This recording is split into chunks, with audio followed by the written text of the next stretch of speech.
My name is के मोहन और मैं आपका हार्दिक स्वागत करता हूं अपने YouTube channel IAS with Hari Mohan पर।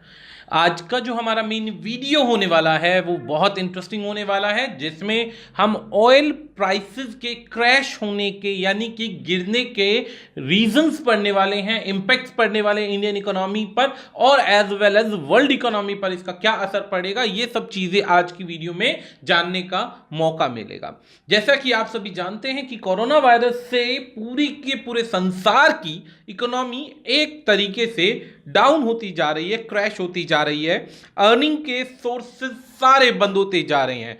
सारी की सारी industries, flight, trains, machines, factories, roads सब कुछ बंद है। तो उस परिस्थिति के अंदर ऑयल की परचेज में काफी भारी गिरावट देखने को मिली है। अब जब ऑयल की काफी भारी मात्रा में परचेज में गिरावट देखने को मिली है, तो जो डेली की ऑयल फैक्ट्रीज से निकलने वाला जो ऑयल है उसके अंदर उसकी परचेज में ऑलमोस्ट 40% की गिरावट आई है। उस परचेज के अंदर काफी ज्यादा गिरावट आने की वजह से सेल करने के लिए जिन कंपनीज या जिन कंट्रीज को खाली ऑयल पर ही डिपेंड होना पड़ता है, उनको प्राइस गिराने पड़े हैं और लगभग 40% प्राइस गिरा दिए गए हैं 2020 मार्च के आधार पर क्रूड ऑयल के अंदर। यानी कि किसी टाइम पीरियड में जो आज के दिन $25 प्रति बैरल हमारे को ऑयल मिल रहा है, वहीं पर एक टाइम पीरियड ऐसा था कि लगभग 9 या 10 के आसपास, 2009 से 2010 के आसपास यही ऑयल का प्राइस $160 प्रति बैरल तक पहुंच गया था। यही धीरे धीरे करके गिरता गिरता $70-75 तक आ गया था और आज के दिन मार्केट इतनी बुरी तरह से क्रैश हो चुकी है कि आज के दिन जो ऑयल के प्राइस हैं, क्रूड ऑयल की कॉस्ट है, ये $25 तक आ चुकी है। कुछ कंट्रीज की ट्रांसपोर्टेशन कॉस्ट को ध्यान में रखते हुए ये जो ऑयल का प्राइस है ये $25 से $40 के बीच में पड़ रहा है। $25 से $40 प्रति बैरल के बीच में पड़ रहा है। तो इस मींस मार्केट के गिरने का, कोरोना वायरस का पूरे वर्ल्ड की इकोनॉमी पर बहुत बुरा इंपैक्ट पड़ा है। अब अगर हम बात करें तो इसका खाली ये रीजन नहीं है, और भी बहुत सारे रीजन है। सबसे पहला रीजन आता है ओपीईसी, ओपेक और रशिया के बीच में जो आपस में कन्वर्सेशन थी प्राइस को लेकर, उसका कट डाउन हो जाना, प्रोडक्शन कट से रिलेटेड कुछ बातें थी वो फेल हो गई। वो हम बताएंगे कौन सी बातें हैं, टेंशन नहीं लेना है आपने। सऊदी अरब की बात करें तो सऊदी अरेबिया लार्जेस्ट एक्सपोर्टर है ऑयल का। उसने क्या किया, प्राइस वॉर स्टार्ट कर दी।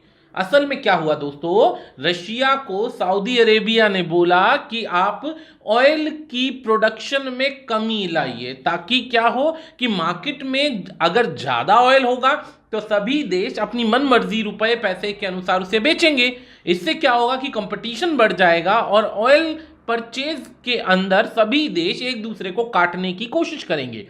इस परिस्थिति में आपको क्या करना है कि लिमिटेड ऑयल निकालिए, लिमिटेड प्राइस पर सेल कीजिए, सभी कंट्रीज मुनाफा पाएंगे। लेकिन रशिया ने इस बात को मानने से इनकार कर दिया और ओपेक की जो ट्रीटी थी उसको फेल कर दिया। इस वजह से क्या हुआ, जब ओपेक की ट्रीटी फेल हो गई तो सऊदी अरेबिया जो लार्जेस्ट एक्सपोर्टर है ऑयल का, उसने भी अब इस कंपटीशन के अंदर, वॉर के अंदर निकलने की सोच ली और उसने क्या किया, प्राइस को गिरा दिया।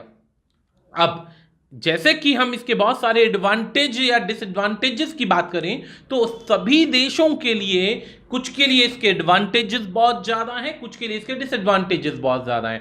तो अब अगर बात करें, इंडिया के लिए अपॉर्चुनिटी है कि जितना भी रिजर्व है उसको भर ले। इंडिया ने क्या किया, $5,000 करोड़ यानी 5,000 करोड़ वर्थ का, 5,000 करोड़ की वर्थ का, अपने रुपए की वर्थ का $30 प्रति बैरल के अनुसार अपने रिजर्व को भरने का डिसीजन लिया अप्रैल से मई तक में। याद रखिएगा दोस्तों, सबसे बड़ी चीज क्या है कि इंडिया के पास इतने रिजर्व ही नहीं है, इंडिया के पास रिजर्व्स की बहुत ज्यादा कमी है, जिस वजह से हम इस बेनिफिट को बेनिफिट की तरह अचीव ही नहीं कर सकते, क्योंकि रास्ता नहीं है हमारे पास में।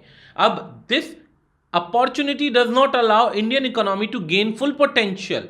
जबकि कोरोना वायरस की वजह से बीच के अंदर सारी इकोनॉमी एक्टिविटीज हॉल्ट पर आ चुकी हैं, रुक चुकी हैं।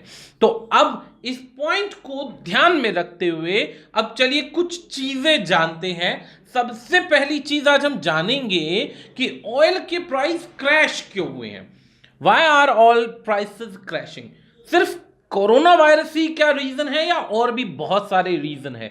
तो सबसे पहले हम धीरे धीरे एक चीज जानते जाएंगे, ध्यान दीजिएगा। सबसे पहली चीज क्या है कि स्टेप बाय स्टेप पढ़े तो सबसे पहली चीज दोस्तों हमारे सामने है कि कोरोना वायरस की वजह से पूरे वर्ल्ड की इकोनॉमी पर इसका बहुत बुरा इंपैक्ट पड़ा है। जहां पर कुछ कंट्रीज दिसंबर से तो कुछ कंट्रीज फरवरी या मार्च से कंप्लीट लॉकडाउन पर है। कंप्लीट लॉकडाउन पर है तो जाहिर सी बात है जब कंप्लीट लॉकडाउन है तो ऑयल की डिमांड ही नहीं होगी। ऑयल की डिमांड नहीं होगी तो जाहिर सी बात है परचेज नहीं होगी, और परचेज नहीं होगी तो जो कंट्रीज ऑयल पर डिपेंडेंट हैं वो तो बायर को किसी ना किसी तरीके से अट्रैक्ट करेंगे। तो इसमें सबसे बड़ी प्रॉब्लम आती है।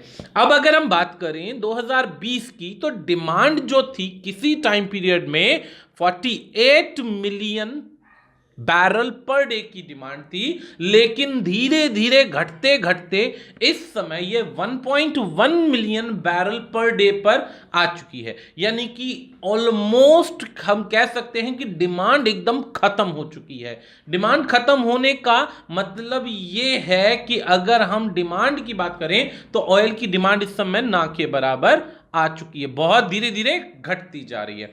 अब इस रिडक्शन के आधार पर जो फैक्ट्रीज आउटपुट है, ट्रांसपोर्टेशन डिमांड है, जो ओवरऑल है वो सब कम होता जा रहा है। अब ओपेक की अगर हम पूरी डेफिनेशन जाने तो ओपेक का अर्थ होता है एक ऐसी ऑर्गेनाइजेशन जो पेट्रोलियम एक्सपोर्ट कंट्रीज की बनाई गई है, कि जो सिर्फ पेट्रोलियम को सेंड करेंगे, एक्सपोर्ट करेंगे, बेचेंगे। इसके अंदर बहुत सारे वेनेजुएला से लेकर सारे कंट्रीज वो आएंगे जिनके पास पेट्रोलियम के रिसोर्सेज बहुत ज्यादा हैं। उन्होंने एक इमरजेंसी मीटिंग बुलाई जिसके अंदर फरवरी में प्रोडक्शन को कम करने की बात की जा रही थी, ताकि प्रोडक्शन अगर लिमिटेड होगा तो लिमिट के रेट पर बेचा जाएगा। प्रोडक्शन ज्यादा होगा तो मजबूरी में अपने ऑयल को निकालने के लिए कोई ना कोई रास्ते निकाले जाएंगे और सभी लोग जो कंट्रीज हैं इस नीति से बाहर हो जाएंगे। इस वजह से एक मीटिंग बुलाई गई।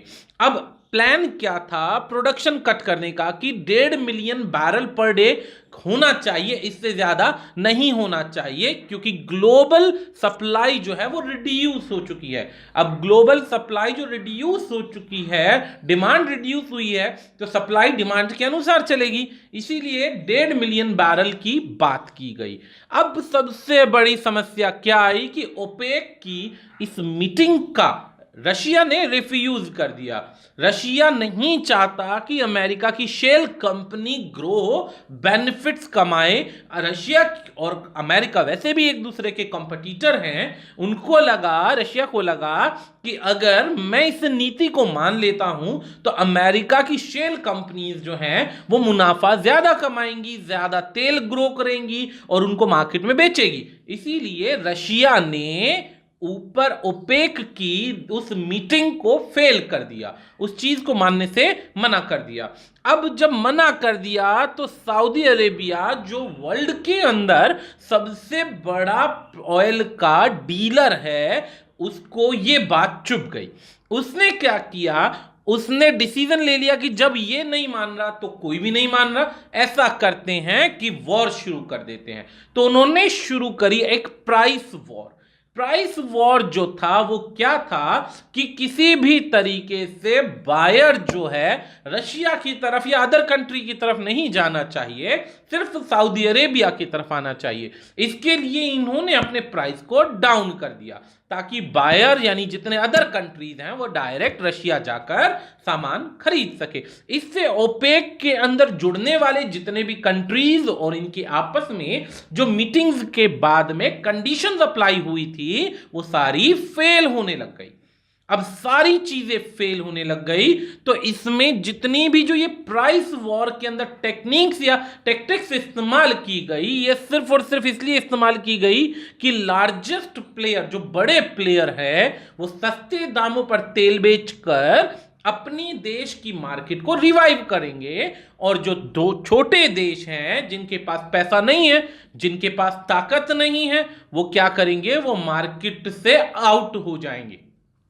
जब इस लड़ाई के अंदर बाकी देश फोर्स करेंगे, इस प्रेशर को नहीं झेल पाएंगे और मार्केट से आउट हो जाएंगे, तो मार्केट में ऑयल बेचने वाले कुछ लिमिटेड प्लेयर्स ही रह जाएंगे और खाली जगह ये खुद गेन कर लेंगे। यानी जो छोटा देश जाएगा वो बड़ा देश उसी लाइन के अंदर आ जाएगा। तो इस कोरोना वायरस की वजह से जो क्रूड ऑयल की डिक्रीज हुई प्राइस, उससे काफी देशों पर बुरा असर पड़ा।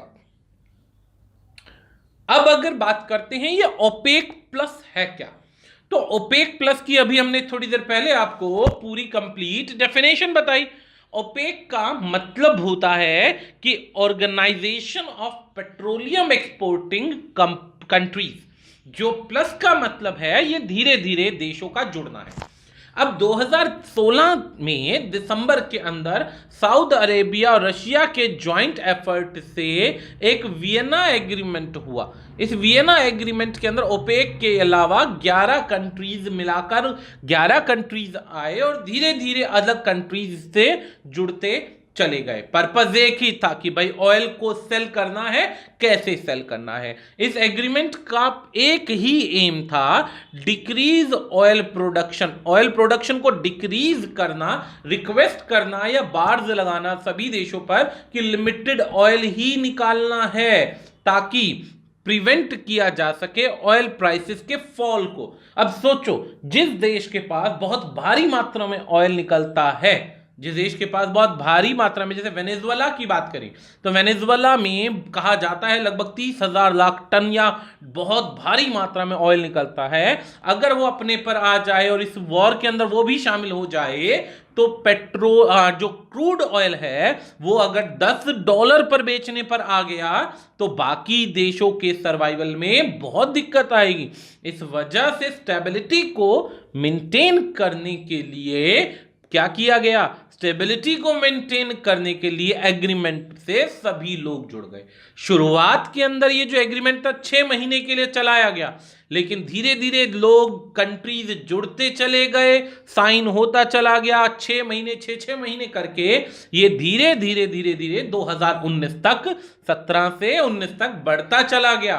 धीरे धीरे इसमें काफ़ी ज़्यादा पार्टिसिपेंट्स कोऑर्डिनेट करे आए, अलग अलग प्रोडक्शन की पॉलिसीज़ बनाई, इफेक्टिव रूल्स बनाए, अचीव किए और स्टेबिलिटी की पॉलिसीज़ को चलाया गया। लेकिन ये चला सिर्फ अप्रैल 2020 तक के लिए, जब 19 में लास्ट टाइम साइन किया गया। अब इसमें फिर से वही बात आ गई कि सऊदी अरेबिया ने क्या किया, प्रोडक्शन कट पर सबको दबाव दिया कि कोरोना वायरस की वजह से भाई मार्केट में डिमांड नहीं है, तो तेल को प्रोड्यूस कम किया जाए ताकि स्टेबल प्राइस रहे। रशिया जो था, स्टील कंपनी जो अमेरिका की है, वो चाहता नहीं कि वो ज्यादा ग्रो करे, इसीलिए उसने इस नियम को नहीं माना। अब नियम को नहीं माना, यूएसए शेल कंपनीज को हिट करना चाहता था, तभी क्या हुआ कि उसने इस ओपेक के नियमों को मानने से इनकार कर दिया।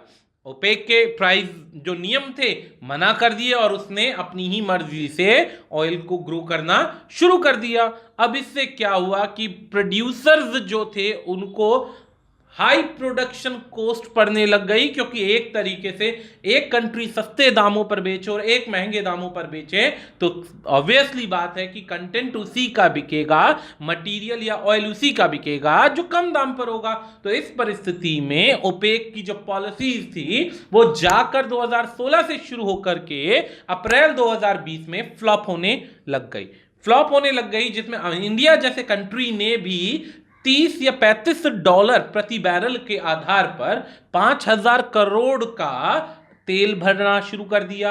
अब इससे क्या हुआ कि सस्ते दामों पर हर एक कंट्री तेल उठाएगा उन कंट्रीज से जिनसे उन्हें सस्ता मिल रहा है। और जो कंट्री सस्ता नहीं बेच पा रहे हैं यानी कि उनके साथ में आगे आने वाले टाइम में एक तरीके से फुल स्टॉप लग जाएगा। अब अगर बात की जाए तो क्या ये प्राइस वॉर पहले भी हुआ है कि प्राइसेस के ऊपर आपस में लड़ाई लड़ी गई हो? तो भाई प्राइस वॉर की बात की जाए तो पहली बार नहीं हुआ है, ये पहले भी कई बार लड़ाई हो चुकी है, जिसके रिकॉर्ड को अगर हम देखें तो सबसे पहली लड़ाई जून 1985 में सऊदी अरेबिया के द्वारा शुरू की गई थी, जिसने वार्न किया था कि ज़्यादा लंबे समय तक बर्डन को कैरी नहीं किया जा सकता प्रोडक्शन कट के, अकेला मैं ही क्यों, सबको फॉलो करना चाहिए।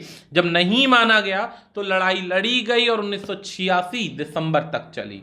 प्राइस वॉर सेकंड जो शुरू हुई थी नवंबर 1997 के अंदर फिर से सऊदी अरेबिया के द्वारा प्रोडक्शन के लिए हुई थी, जो लड़ाई बढ़कर अप्रैल 1919 तक चली थी। इसके अंदर प्रोडक्शन के ऑयल प्राइस में $20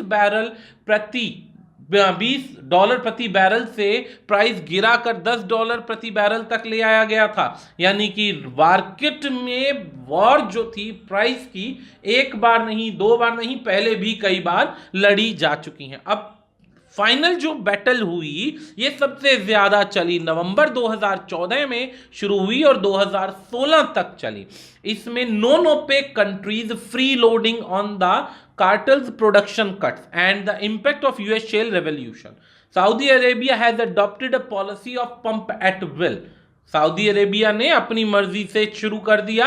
ऑयल प्राइस क्रैश हुए तो जाहिर सी बात है प्राइस क्रैश होने के बाद एक दूसरे से वही लड़ाई शुरू हुई, और पहले भी इन दोनों की आपस में सऊदी अरेबिया और रशिया की पहले भी बिगड़ चुकी है और एक दूसरे को पहले कभी कोऑपरेशन करने का साहस देते हैं कि हम करेंगे और बाद में इनकी बिगड़ जाती। कॉमन सी बात है, एक छोटी सी व्यापार के अंदर बहुत कम ही लोग होते हैं जो सभी नियमों को मानते हैं, सभी पॉलिसीज को फॉलो कर पाते हैं। तो वॉर की जो प्राइस वॉर की बात की जाए तो पहले भी ये कई बार हो चुकी है। अब आ जाती है बात, अगर this time the battle is more brutal at the initial stages, यानी कि अगर हम बात करें तो ये इस बार बहुत ज्यादा क्या है, ब्रूटल है और ज्यादा घातक सिद्ध हो सकती है, क्योंकि 35% से ज्यादा प्राइस क्रैश हुआ है।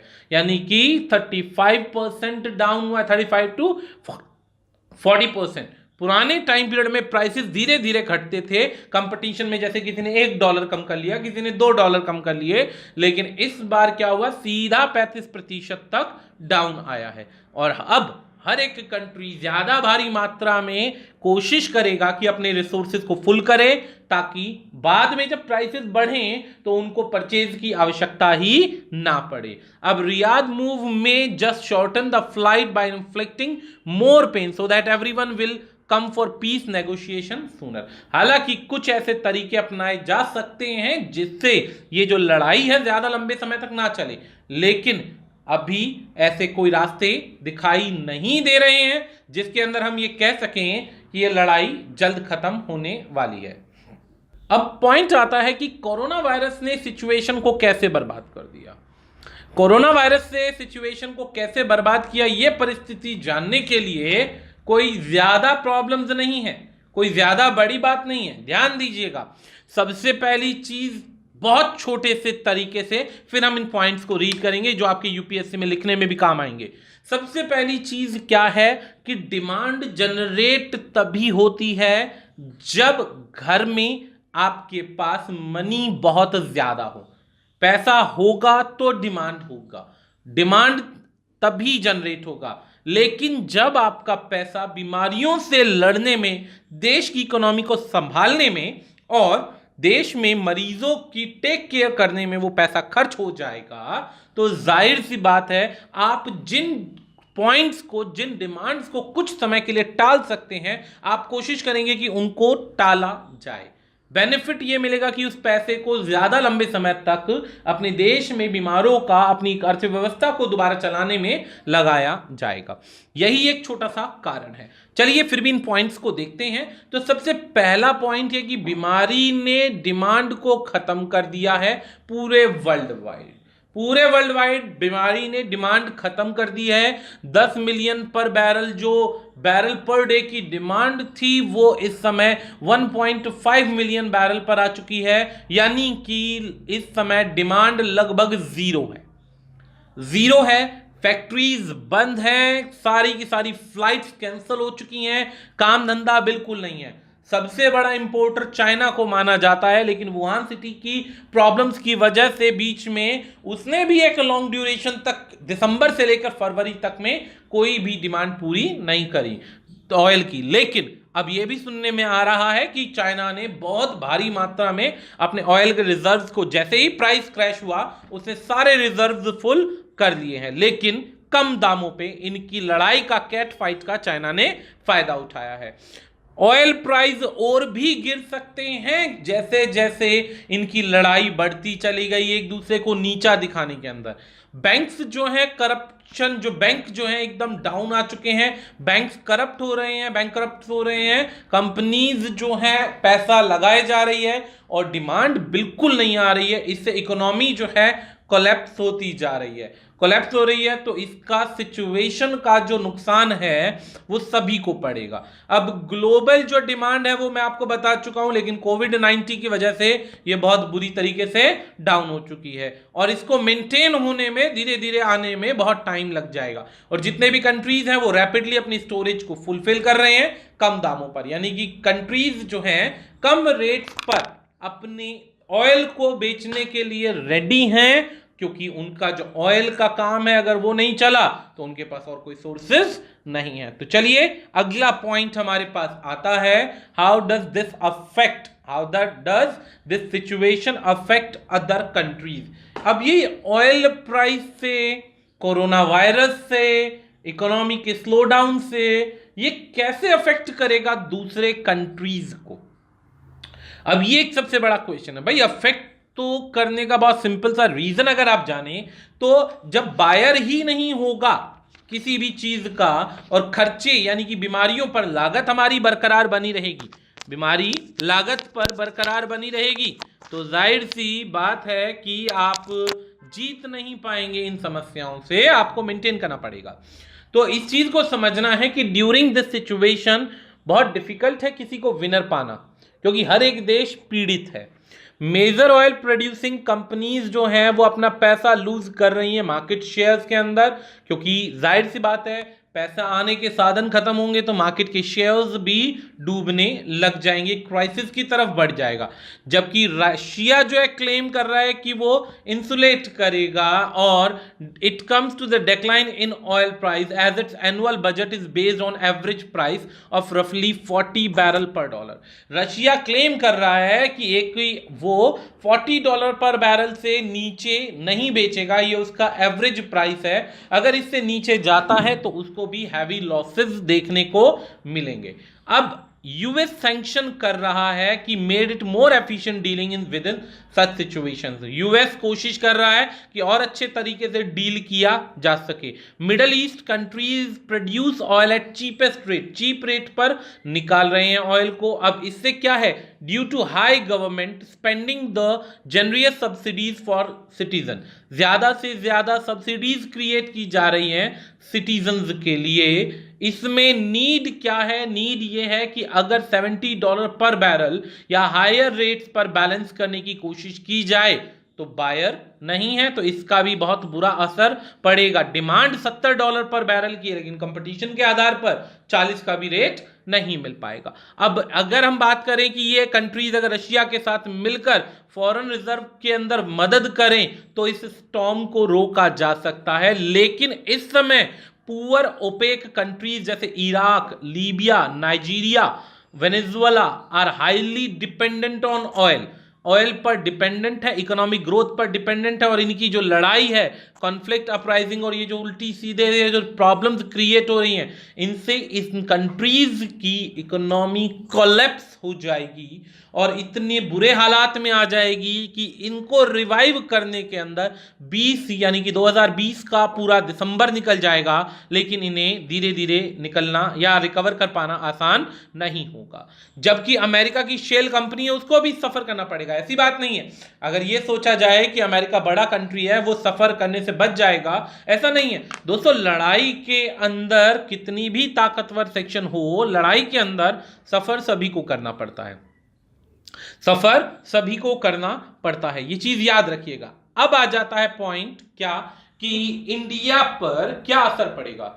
सबसे इंपॉर्टेंट पॉइंट आता है कि चलो हमने अभी अदर कंट्रीज पढ़ लिया, इंडिया के लिए इसके बेनिफिट्स होंगे या नुकसान होंगे, ये दोनों चीजें जानते हैं। चलिए मैंने यहाँ पे दोनों चीजें लिखी हैं, बेनिफिट्स भी लिखे हैं और ऑब्वियसली डिसएडवांटेज यानी कि प्रॉब्लम्स भी लिखी हैं, कहां पर ये फेल हो जाएगा और कहां पर ये चलेगा। तो सबसे पहला पॉइंट जान लीजिएगा कि इंडिया इंपोर्ट करता है 80% crude oil, 80% crude oil import करता है, खाली 20% ही डिमांड पूरी वो खुद की कर पाता है। अब जो फॉल है क्रूड ऑयल के प्राइस में रिड्यूस करेगा इंडिया के इंपोर्ट बिल्स पर, यानी कि जो पैसा ज्यादा खर्च हो रहा है वो कम खर्च होगा। इसको ध्यान में रखें तो प्रति बैरल के आधार पर अगर हम एनुअली बात करें तो 10,700 करोड़ एनुअली हम पैसे को बचा सकते हैं। एक बहुत बड़ा अमाउंट है। अगर एक साल दिसंबर 2020 तक ये ऑयल वॉर अगर चलती रहती है तो इंडिया बेनिफिट उठा सकता है $10,700 का। हालांकि ये बेनिफिट ज्यादा भी हो सकता था, लेकिन क्योंकि इंडिया के पास इतने बड़े स्टॉक को फुल करने के लिए स्टॉक यार्ड टाइप की जगह होती है ना, जहां पे ऑयल फिल करके रख लिया जाए, तो स्टॉक या रिजर्व करने की जगह सफिशिएंट नहीं है। जब जगह सफिशिएंट नहीं है तो जाहिर सी बात है, आप भी समझ सकते हैं कि ऑयल ले तो लेगा लेकिन रखेगा कहां पर, रखने का सिस्टम ही नहीं है। अब आ जाता है decrease in crude oil price arrest inflation. अब क्या होगा, महंगाई को कंट्रोल करने के लिए हमारे लिए तो बेनिफिट है, जो पैसा उधर करना था वो हमारी इकोनॉमी को बचाने में काम आ जाएगा। दिस इज बिकॉज ऑयल जो है बहुत पैसा खर्च होता है ऑयल को परचेज करने में, it is use for critical. अब जो बच जाएगा उससे हम अलग अलग जगह पर इस्तेमाल करके अपने देश को रिकवर कर सकते हैं, जो इन्फ्लेशन के थ्रू कम होता जा रहा है, यानी महंगाई के थ्रू जहां पर जो चीजें बढ़ती जा रही हैं हम उस बचे हुए पैसे को सब्सिडी की तरह यूज कर सकते हैं। अब विद द इन्फ्लेशनरी प्रेशर, जो बढ़ते हुए गिरते हुए रेट्स हैं, reserve bank of India will have the opportunity to reduce the lending rate. अब इसमें क्या है कि जब सरकार के पास पैसा होगा तो वो कर्जा देते समय में आम व्यक्ति को बेनिफिट्स देंगे। आम व्यक्ति को बेनिफिट्स किस तरीके से मिलेंगे कि भाई कर्जा दे रहे हैं कम रेट पे देंगे ताकि उनको व्यापार बिजनेस दोबारा से सेटअप करने में मदद मिले। अब आरबीआई की जो एमपीसी यानी मॉनेटरी पॉलिसी कमेटी है, उन्होंने भी होल्ड लगा दिया है कि रेट कट्स जो हैं वो रोके जाएं, ठीक है, दिसंबर तक, due to the inflationary pressure. की अभी पता चले कि हम ज्यादा कम दाम पर रेट्स पे लोन्स या सभी चीजें लेंडिंग कर दें, लेकिन बाद में एकदम से ही मार्केट रिवाइव कर जाए तो प्रॉब्लम आ जाएगी। तो उस परिस्थिति में भी अभी देखना बाकी है, क्योंकि एकदम से हम कह नहीं सकते। इस वजह से repo cut will ensure lending at lesser cost. Repo rate जो होता है उसके अंदर भी काफी घटना आपका बदलाव आएगा, चेंजेस आएंगे, लो डाउन होगा, और इससे क्या होगा, इकोनॉमी एक्टिविटीज के अंदर एकदम से आपको चेंजिंग दिखाई देने को मिलेगी। अब इस सिचुएशन के अंदर increasing revenue, improving fiscal balance of the economy, ये सब चीजें भी आ सकती हैं। रिवेन्यू इंक्रीज होगा, फिस्कल घटते बढ़ते रेट जो होंगे वो भी आपके इकोनॉमी में देखने को मिलेंगे। अब जो स्लो डाउन है इकोनॉमी का, ये आज तक के रिकॉर्ड में पहली बार नोटिस किया जा रहा है, क्योंकि reduction in revenue for the government, यानी गवर्नमेंट के लिए जो रिडक्शन हो रहा है रिवेन्यू का, वो भी देखनी वाली बात है। कि क्योंकि अब नोटिस कीजिए बहुत छोटे से पॉइंट पर, सरकार ने जितने भी एमपीज हैं उनसे भी बोला है कि आप सपोर्ट कीजिए, जिसके अंदर उनकी लगभग एक बड़ा अमाउंट उनसे डिमांड किया है ताकि आप पीएम केयर फंड्स को सेंड करें ताकि उससे जल्दी से देश को रिवाइव किया जा सके। अब ये सिचुएशन जो है इंक्रीज कर सकती है गवर्नमेंट रिवेन्यू को इंप्रूव करेगी, तो अपनी ज़रूरतों को मीट किया जाएगा सरकार के द्वारा, और फाइनेंशियल कमिटमेंट्स को पूरा करने में सहायता मिलेगी। जाहिर सी बात है, पैसा होगा तो उसको इंप्रूव करके इस्तेमाल किया जाएगा। सरप्लस कैश जो होगा वो कंजप्शन के अंदर, इंक्रीज कंजप्शन के अंदर मदद करेगा और इकोनॉमी बूस्ट करेगी, यानी कि आगे बढ़ेगी। टेलीकॉम कंपनी जो इस समय डूब रही है, जैसे कि आपने सुना होगा वोडाफोन और आइडिया, पहले वोडाफोन ने धीरे धीरे अपने सारे शेयर्स बेचे जो आइडिया में मर्ज हो गया, लेकिन अब दोनों की कंपनीज के बारे में सुनने में आ रहा है कि ये दोनों ही डूबने की कगार पर हैं। तो इन दोनों सेक्शंस के अंदर या ऐसी टेलीकॉम कंपनीज को भी सपोर्ट मिलेगा, सरकार की तरफ से सपोर्ट मिलेगा और धीरे धीरे धीरे धीरे ये भी रिवाइव कर जाएंगे। कोरोना पेंडेमिक से जो लॉसेस हो रहे हैं उनसे हॉस्पिटैलिटी सेक्टर, एविएशन सेक्टर्स, इनको फुलफिल किया जाएगा और जितने भी ऑफसेट इंपैक्ट्स है कोरोना के उनको धीरे धीरे रिवाइवल की तरफ लेकर जाया जाएगा। जाहिर सी बात है कि जहां पर वैसे तो हम नॉर्मली एक आम इंसान की सोच रखते हैं, तो आम इंसान की भी सोच क्या होती है दोस्तों? आम इंसान की एक सोच होती है कि अगर पैसा किसी भी सोर्स से बच रहा है तो बाकी जो ज्यादा आवश्यकता वाले सोर्स हैं उनमें उस पैसे को लगाकर डूबती हुई परिस्थितियों को बचाया जा सके। अब डूबती हुई परिस्थितियों को बचाने के लिए भी तो हमारे पास पैसा बच रहा है, ऑयल से बच रहा है। हालांकि हम इसका ज्यादा बेनिफिट नहीं ले पाएंगे, जैसा मैंने बताया रिजर्व इतने नहीं है। दूसरी बात, हमारे पास इतना एक्स्ट्रा कैश भी नहीं है कि हम पहले से सारा का सारा भर कर रख लें। तो चलिए देखते हैं कि ये इंडियन इकोनॉमी के लिए एक थ्रेट कैसे बन सकता है। चलिए ये एक सिंपल सा क्वेश्चन देखते हैं। दोस्तों सबसे पहला पॉइंट ध्यान रखने वाली बात है कि जब जब बड़े बड़े कंट्रीज आपस में लड़े हैं, जैसे कि अमेरिका, रशिया, चाइना और इराक, सऊदी अरेबिया, ये जब जब जापान जैसे कंट्रीज आपस में लड़े हैं ना, उनका डायरेक्ट और इनडायरेक्ट इंपैक्ट जो है ना इंडियन इकोनॉमी पे पड़ा ही पड़ा है। क्योंकि इंडिया अकेला एक ऐसा कंट्री है जो किसी कंट्री से किसी समझौते में कुछ परचेज कर रहा है, यानी किसी से हथियार परचेज कर रहा है, किसी से ऑयल परचेज कर रहा है, किसी से मेडिसिन परचेज कर रहा है। तो इंडिया एक बहुत बड़ी इकोनॉमी है। जिस देश से भी झगड़ा होगा तो जाहिर सी बात है दूसरा कोशिश करेगा कि भाई ये मेरे से सामान ले, दूसरे से ना ले।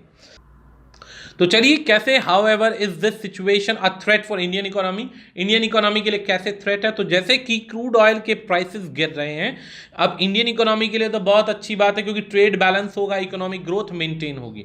लेकिन ग्लोबल करंट डिक्लाइन में जो इस समय स्लो डाउन चल रहा है वो पूरी की पूरी मार्केट के सभी शेयर्स को खा रहा है।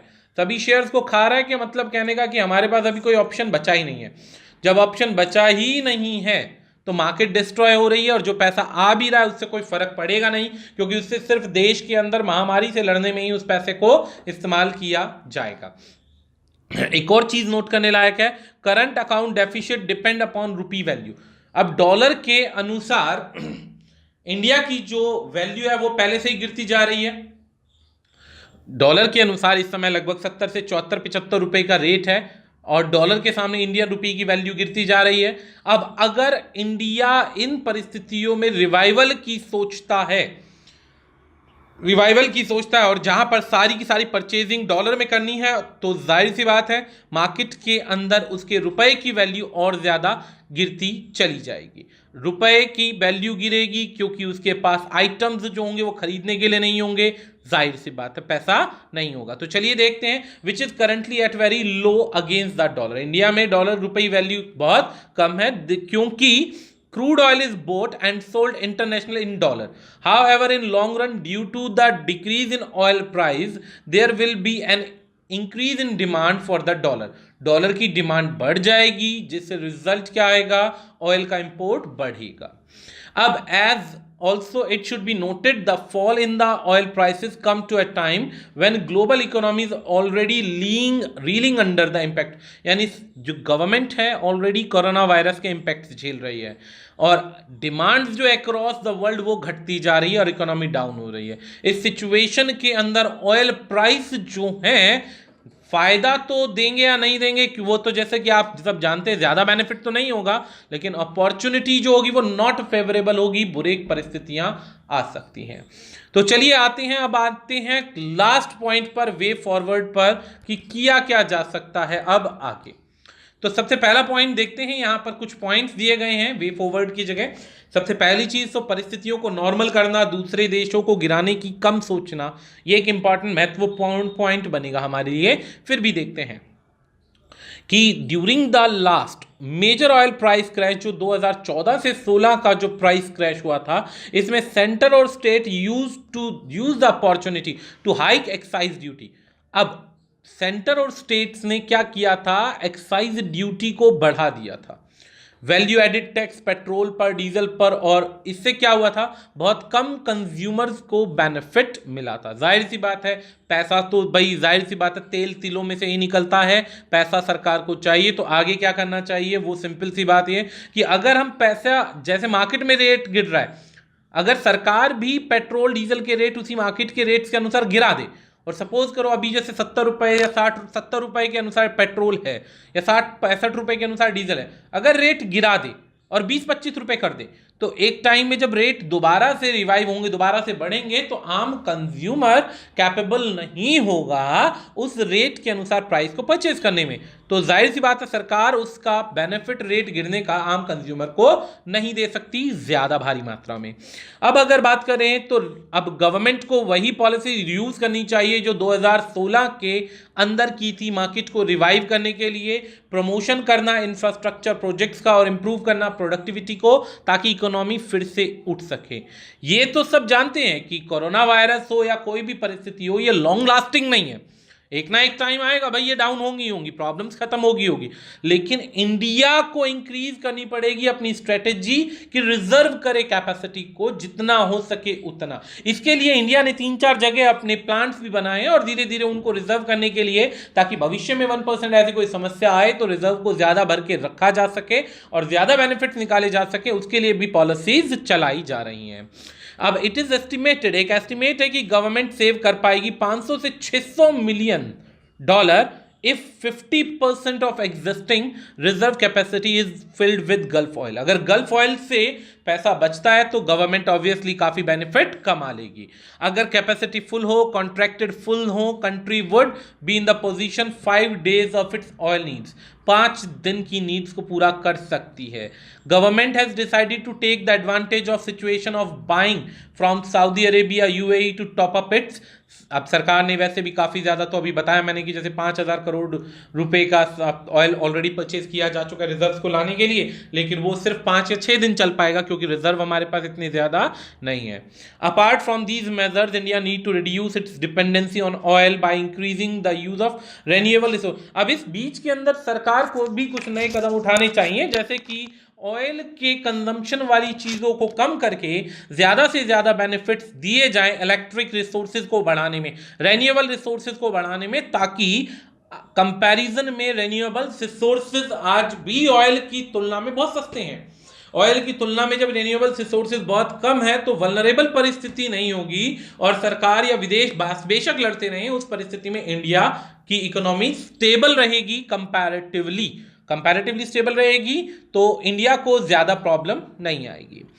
फाइनली कहते हैं कंक्लूजन की तरफ। देखिए दोस्तों, जैसा कि आपके ये एग्जाम के लिए काफी रिलेट करता है, इससे रिलेटेड क्वेश्चन भी बार बार आए हुए हैं, एग्जाम्स के अंदर पूछे जा चुके हैं, तो चलिए ध्यान देते हैं कि reduction of oil price due to the price war may be temporary situation.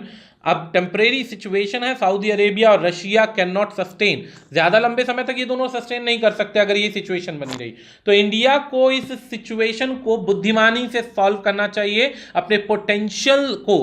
It may not gain, इस समय हो सकता है कि आगे ज्यादा बेनिफिट ना ले सके क्योंकि पेंडेमिक के चलते ज्यादा बेनिफिट्स नहीं हो सकते ज्यादातर कंट्रीज को, लेकिन भविष्य के लिए एक अंदेशा है कि आज नहीं तो थोड़े समय बाद आपको अपने आप को उठाना पड़ेगा और गवर्नमेंट को नेसेसरी स्टेप्स लेने पड़ेंगे अपने रिजर्व्स को फुल करने में, अपॉर्चुनिटी को बढ़ाने में, ताकि फ्यूचर में अगर ऐसी कोई अपॉर्चुनिटी आए तो इंडिया ज्यादा पीछे ना रह पाए। तो फाइनली हमारा इस तरीके से टॉपिक समाप्त होता है। आशा करते हैं आपको हमारे पढ़ाए हुए एक एक पॉइंट के अंदर कोई समस्या नहीं आई होगी। आगे भी आपके लिए ऐसे ही कुछ इंटरेस्टिंग टॉपिक्स के साथ हम आते रहेंगे। आज के लिए इतना ही, धन्यवाद।